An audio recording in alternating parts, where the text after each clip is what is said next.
Boa noite. Veja nesta edição do Jornal da Câmara. Vereadores ouvem integrantes do COI sobre a conduta do município em casos suspeitos e confirmados do novo coronavírus.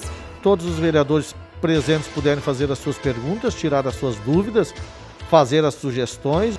Especialista orienta sobre a alimentação das crianças na pandemia. Envolver as crianças e os adolescentes no próprio preparo de receitas ou nas atividades que envolvem alimentação, atividades do dia a dia mesmo, né? Tudo isso certamente vai contribuir para o estímulo de uma alimentação saudável. E ainda, professora fala sobre a comunicação nos primeiros meses de vida. Os bebês, desde muito cedo, na nossa cultura, na nossa sociedade, eles são convocados a dialogar com os adultos, mesmo os adultos sabendo que o bebê ainda não consegue pronunciar palavra alguma.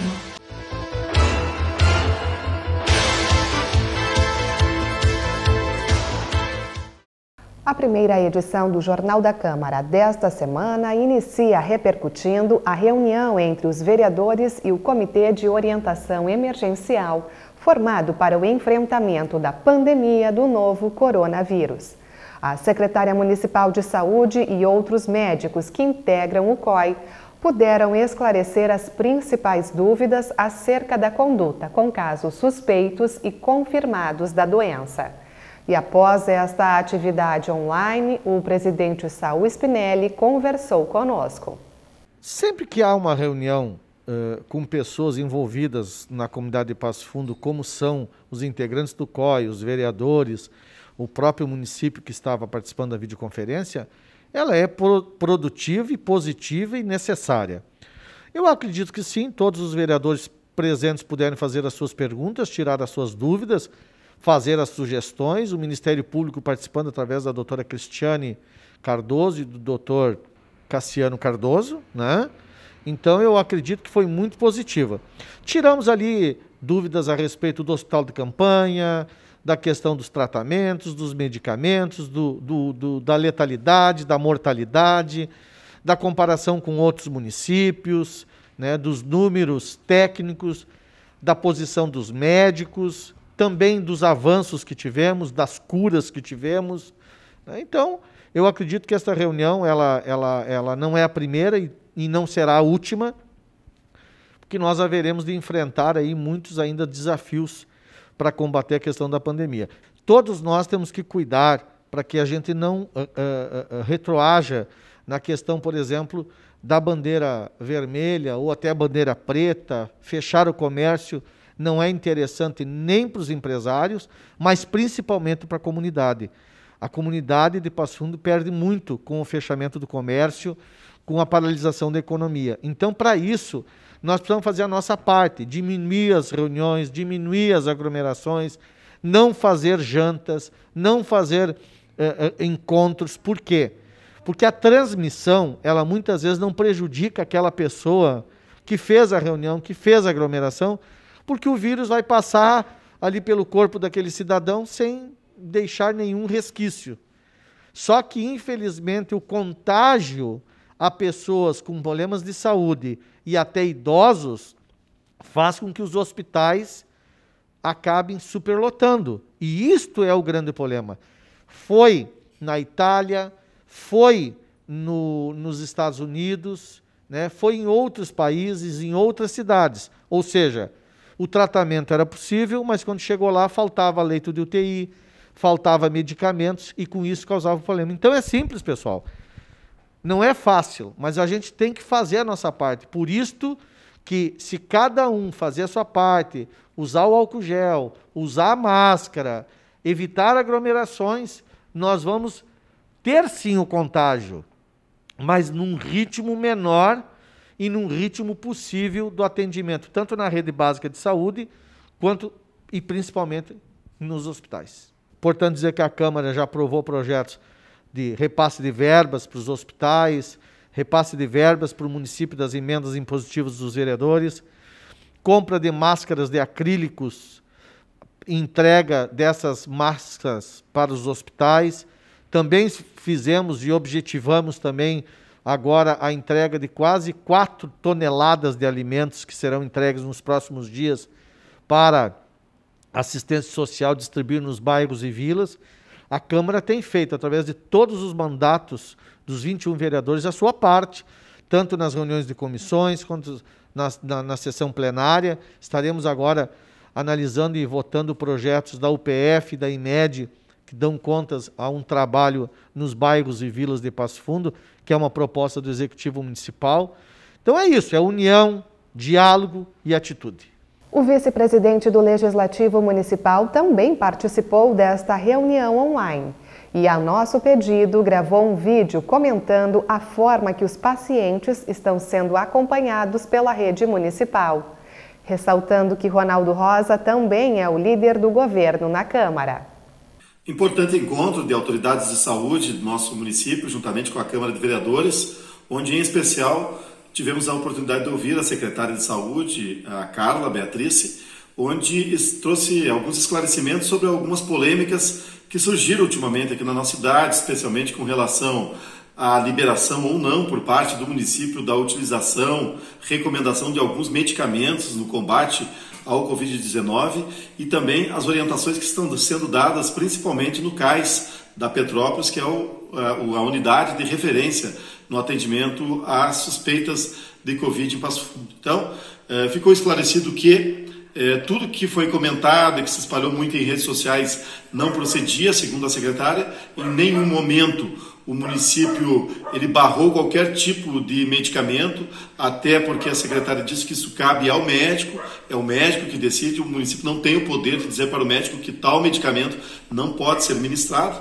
e que, claro, cada médico e cada paciente, de acordo com a sua condição, teve a liberdade ou tem a liberdade de escolher que medicamento quer, especialmente no início do combate aí a esse vírus. E o outro aspecto é com relação ao protocolo que é feito lá no CAIS Petrópolis, onde também foram divulgadas informações que acabaram tumultuando esse momento, que são coisas que a gente não precisa, porque nesse momento que a gente precisa de união, de paz, e que as pessoas colaborem para que a gente possa vencer essa batalha.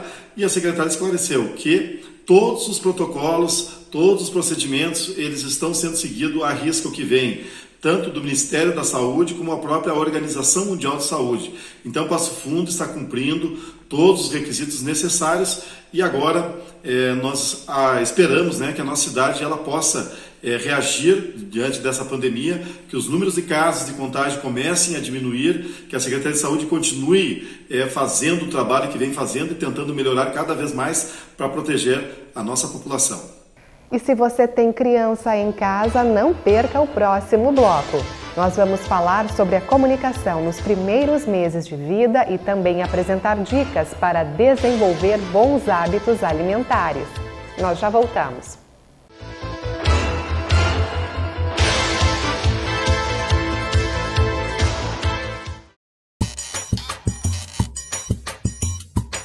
O novo coronavírus aqui representado. O que tem de acanhado, tem também de danado. Não importa se é adulto ou se não é, se é homem ou se é mulher. Se alguém infectado por perto espirrar, Covid-19 tu pode pegar. Esse vírus pode estar num corrimão ou num balcão. Se nessa superfície tu encostar, não passe a mão no rosto não. Se for tossir ou espirrar, faça que nem o super-herói. Com o cotovelo, a boca procure tampar. Ficar em casa é o mais certo, sem ninguém por perto. Se pra rua tiver que ir, fique a 1,5 metro do outro freguês. E lembre do super-herói outra vez. Se tiver doente, use máscara de pano, com nariz e boca tampando. Para o vírus matar, melhor remédio não há. Lave bem a mão com muita água e sabão. E se não tiver, deixe de ser pastel, use o tal do álcool em gel. Se alguém tiver febre, tosse seca e dificuldade de respirar, entre em contato imediatamente com o doutor. Serviço de saúde é pra lá que eu vou.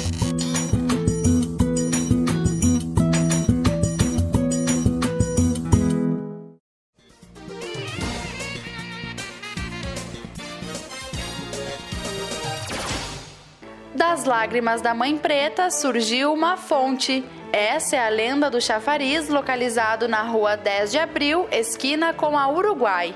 E dessa fonte, quem bebesse voltaria às terras de Passo Fundo, conforme contavam os primeiros moradores daqui. A primeira construção do chafariz foi realizada pela Câmara de Vereadores em 1863. Após sua construção, a praça sofreu 3 reparos, sendo que a última aconteceu em 1982. Hoje, a água é imprópria para o consumo, mas o local ainda é visitado pela comunidade.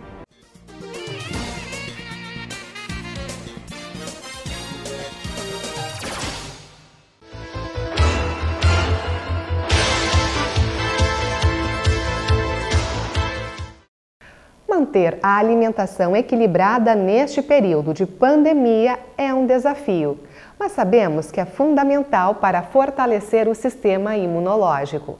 A rotina alimentar das crianças é decisiva para o crescimento e o desenvolvimento de bons hábitos. Por isso, pedimos algumas dicas à especialista em nutrição materno-infantil do Hospital São Vicente de Paulo. Veja o que disse Fabiana Guedes. Eu diria que a alimentação saudável ela é fundamental tanto para a garantia do adequado crescimento como do próprio desenvolvimento da criança. E também ela é super importante na questão de prevenção de doenças, né? Como por exemplo a própria obesidade, que infelizmente é uma doença que está cada vez mais prevalente tanto nas crianças como nos adolescentes. E a gente não pode esquecer também que o hábito alimentar, ele se forma na infância, né? Então, cabe a gente aí estimular uma alimentação saudável, com uma boa variedade de oferta em relação aos grupos alimentares, para que a criança tenha a oportunidade, né, de formar hábitos adequados e que à medida que ela vai crescendo, ela mantenha esses hábitos tanto na infância como na adolescência e até mesmo na vida adulta. Em relação à organização então da alimentação das crianças na pandemia, eu diria que a dica principal é que a gente mantenha estabelecido os horários de refeição.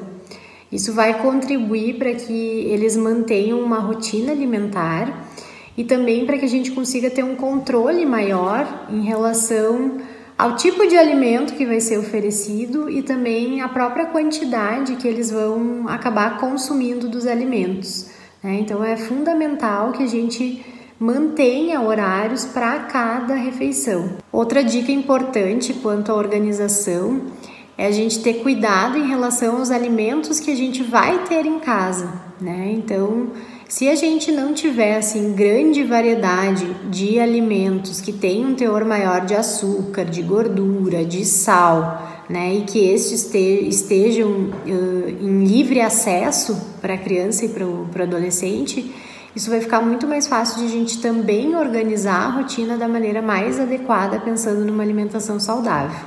Em relação ao incentivo, então, em primeiro lugar, é importante a gente lembrar que o ambiente familiar ele vai servir de exemplo tanto para a criança como para o adolescente. E aí, obviamente, se a família já vier com bons hábitos alimentares, vai ser muito mais tranquilo de a gente manter uma alimentação adequada. E outro aspecto que é bem bacana a gente lembrar é de envolver as crianças e os adolescentes no próprio preparo de receitas ou nas atividades que envolvem alimentação, atividades do dia a dia mesmo, né? Tudo isso certamente vai contribuir para o estímulo de uma alimentação saudável e também para a construção aí de uma boa relação com a alimentação nessas fases. Quanto à qualidade dos alimentos, então, uma dica super simples para que a gente consiga avaliar melhor a qualidade dos alimentos industrializados é que a gente faça a leitura do rótulo, né? Atrás do produto sempre vem a informação nutricional com uma tabelinha e também a lista de ingredientes do produto, né? Então, o que acontece?